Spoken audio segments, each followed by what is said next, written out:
starting over. If you've broken your Scratch project moments after you've shared it, as I have, or you spent hours working on a project only to notice too late that one of your sprites has unexplainably gone missing.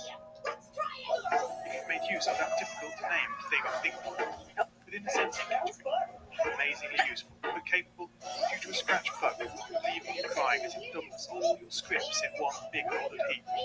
If you've made real progress coding a game over the course of the week, only to come back the next day to discover you weren't even logged in, nothing has been saved.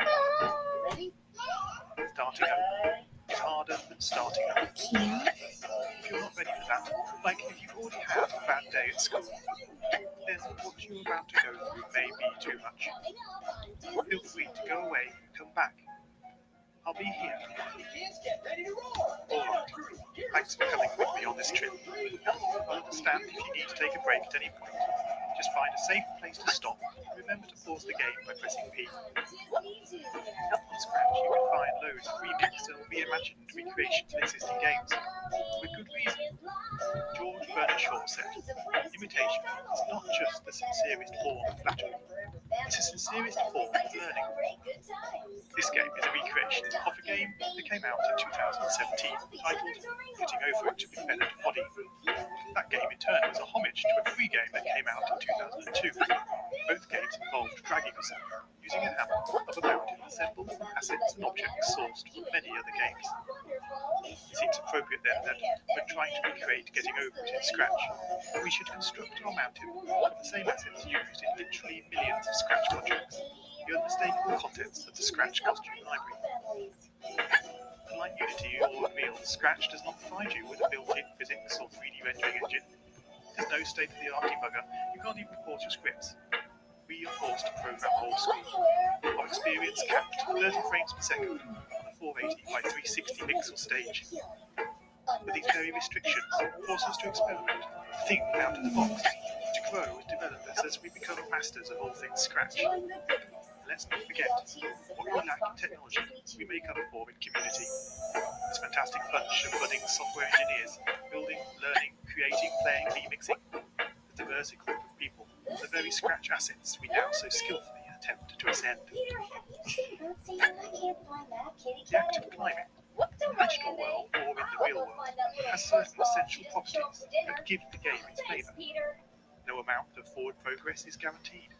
When you start getting over it, you're standing next to a dead tree, which blocks the way to the entire rest of the game. You plot and poke at it, exploring the limits of your reach and strength, trying to find a way up.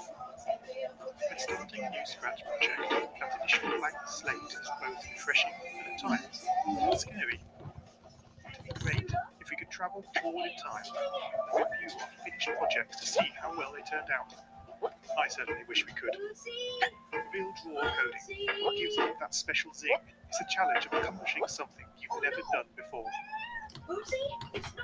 At this point, you don't want to fall into the trap of rushing into creating loads of content, designing all the levels, the player costumes, all the easiest stuff that can be perfected later.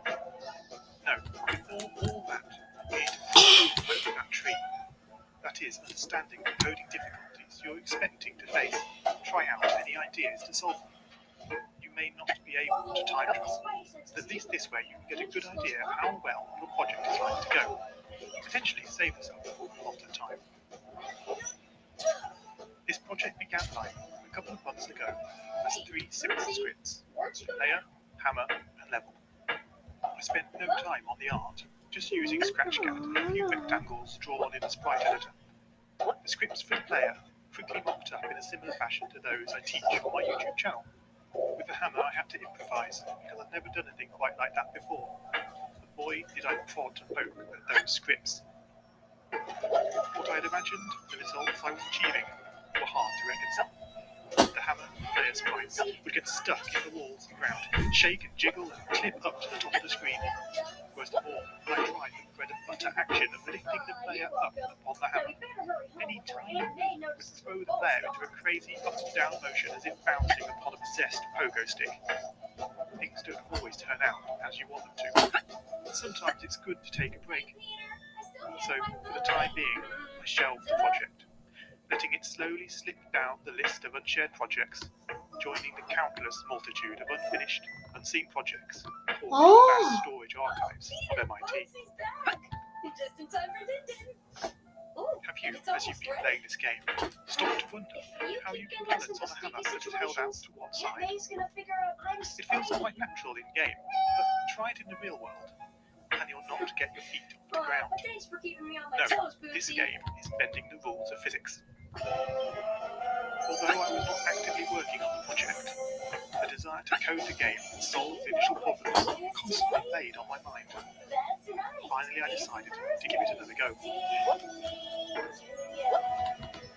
Research is a powerful tool. Don't just rely on what you think you know. YouTube can be a great resource for gameplay videos. Being able to pause and rewind the action is valuable. You know that you can step through videos frame by frame using the angled bracket keys.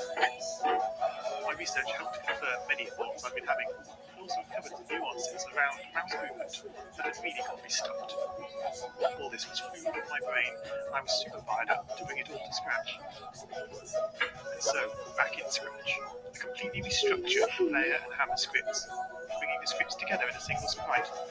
This allowed the movement of the two objects to be tracked together and to move dependent on each other. Of course, coding, as in real life, you often have to compromise. It is the reason I want to implement a full physics engine in Scratch, but often it's enough to create a good estimate of what the player is expecting. 1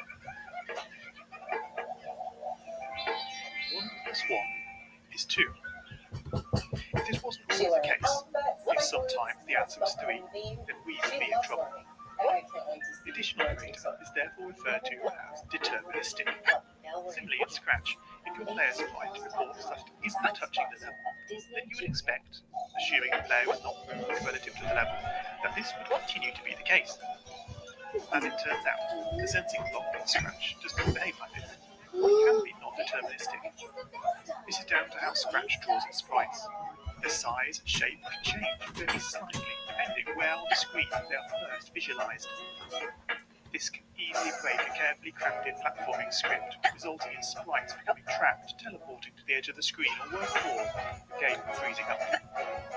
One solution I'm fond of using is to create a short fix-up script that, on detecting an unexpected collision, moves the sprite this way and that in an ordered pattern, till it finds a spot close by where the sprite no longer reports as touching the level. This is an important feature in this game. It should go completely unnoticed to the player, but without it the game can go horribly wrong. And now, the final climb. I'm sorry to say goodbye, but thanks for playing my game, for giving me the time. Up the tree you go, your struggles end in sight. Up past the star you go, as you drift into the night.